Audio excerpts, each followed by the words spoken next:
Andaikan Tuhan belum berkehendak kali ini Anda menjadi presiden, apa kira-kira yang akan Anda lakukan? Jadi begini, Prof. Saya menerima panggilan tugas dan saya selalu menyatakan ya bersedia.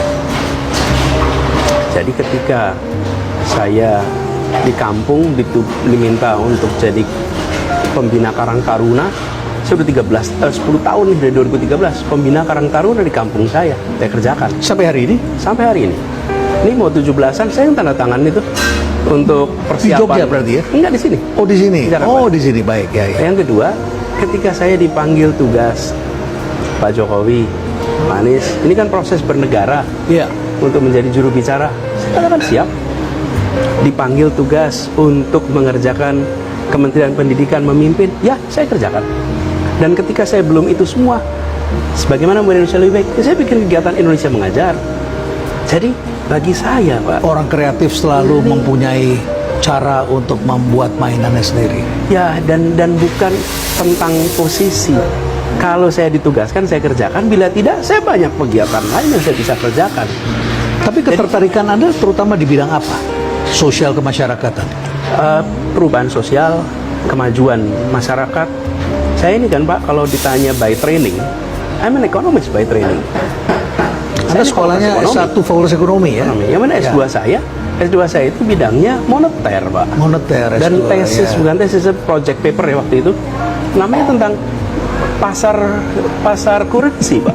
Currency market. Yang banyak baru S3-nya Anda belajar ilmu politik. Saya political economy. Ya, dengan Dwight King kalau tidak salah. Dengan Dwight King. Ya. Nah, jadi kenapa saya kemudian lihat pada pendidikan? Karena begitu saya belajar political economy, saya belajar tentang development, pembangunan dan lain-lain, ketemu kata kunci bahwa kunci keberhasilan bangsa ini, bangsa-bangsa ini adalah pada kualitas manusia. Kualitas manusia. Bukan sekedar kualitas sumber daya manusia. Kualitas manusia. Manusia bukan sebagai sumber daya.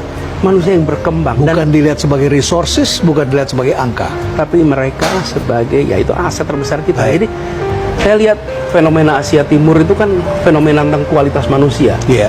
Dan itulah yang mengangkat satu bangsa. Banyak, Pak, bangsa yang kayanya luar biasa, tapi nggak jadi contoh tuh, Pak. Nggak jadi contoh. Hanya kenapa? Mengandalkan sumber daya yang dihabiskan. Kan mereka kaya karena alam. Ya, alam. Tapi mereka yang maju karena kekuatan manusia. Nah, dari situlah kemudian kenapa saya melihat pendidikan menjadi penting. Jadi kembali kepada sana, Pak. Mungkin Prof. Renald pernah dengar nama Stanislavski. Ya. Seorang dramawan Rusia. Dramawan Rusia ini pernah mengatakan begini. Kan ini teater ya. Orang dramawan dia.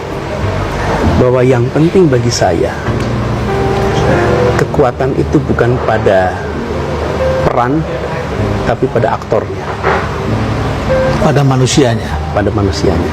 Jadi ada orang yang ketika dia memerankan sebagai raja, sebagai panglima, sebagai pembesar dalam teater itu, dia mempesona.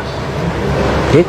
Tapi ketika orang yang sama suruh main menjadi hamba sahaya, bisa lain lagi ceritanya. Dia jadi nggak menarik lagi. Nggak menarik ya. Tapi ada orang, Mbak, yang dia disuruh jadi hamba sahaya, bagus sekali. Dia suruh jadi pembesar, bagus sekali. Kekuatan dia pada orangnya, bukan pada perannya. Dan kita sering juga dengar orang yang ketika pegang jabatan, wih, luar biasa. Tapi ketika dia sebagai pribadi, he's nobody. Itu sebabnya saya sering bilang pada teman-teman kalau saya pelantikan ya, Pak, di Jakarta, Anda saya lantik menjadi pejabat. Oke? Dengan pejabat itu Anda punya tanda tangan yang semua orang dengarkan. Tapi sesungguhnya yang saya inginkan adalah Anda jadi pemimpin. Pemimpin itu diikuti pikirannya, diikuti kata-katanya, diikuti perbuatannya. Anda punya jabatan atau tidak? Jadi hari ini saya lantik jadi pejabat, tapi saya minta ini surat pelantikan tuh simpan aja di laci. Saya minta Anda jadi pemimpin, di mana orang akan menghormati Anda, mengikuti Anda karena you are a leader. Jadi poin saya tadi, Pak, ketika pertanyaan bagaimana ke depan, fokus pada mengerjakan yang baik dan benar. Baik. Biarkan nanti sejarah yang akan